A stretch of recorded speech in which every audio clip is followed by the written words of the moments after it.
पक्षाच्या प्रचाराचं किंवा त्यांना सल्ला देण्याचं काम केलं. पण राष्ट्रवादीमध्ये काही अजून त्यांची नेमणूक झाली आहे असं मला वाटत नाही.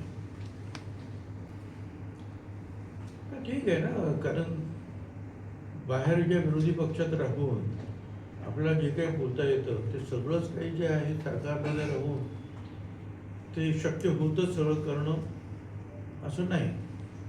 काही गोष्टी होतात, काही गोष्टी होत नाही. कारण अनेक गोष्टी सरकारला बघाव्या लागतात.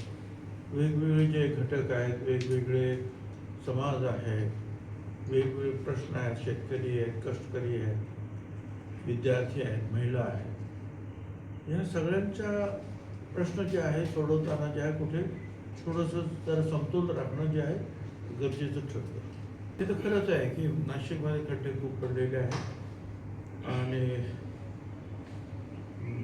भयंकर परिस्थिती. त्याच्यावर मी आता काय फारसं बोलणं काय बरोबर नाही. परंतु मी जे राज ठाकरे जे म्हणताय ते गुजरातचे सगळे कॉन्ट्रॅक्टर, मी पण तसं ऐकलंय, पण मला तशी त्याची काही खात्री नाही आहे. ऐकलंय मी कानावर असं.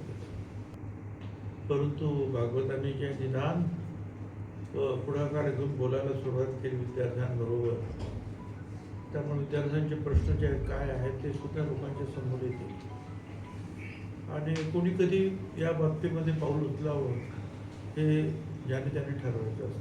मग काय करू मी? हायकोर्टाला प्रधानमंत्री असले तरी कोर्टाचं ऐकावं लागतं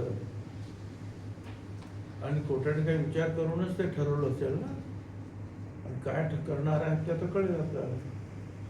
असं आहे की जे 0.3% फक्त फेटाळलेले आहेत आणि स्वतः मुख्यमंत्री त्याच्यामध्ये लक्ष घालत आहेत. जर एखाद्या कामामध्ये, जर एखाद्या फॉर्ममध्ये काही त्रुटी असेल, माहितीमध्ये त्रुटी असेल, तर शासकीय अधिकारी त्याप्रमाणे निर्णय घेतात.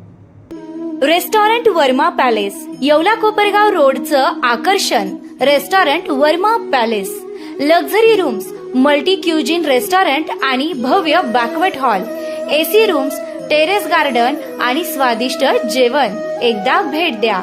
आपल्या अपेक्षापेक्षा जास्त सेवा मिळेल. ठिकाण येवला कोपरगाव रोड, उपजिल्हा रुग्णालय शेजारी येवला. Restaurant Verma palace.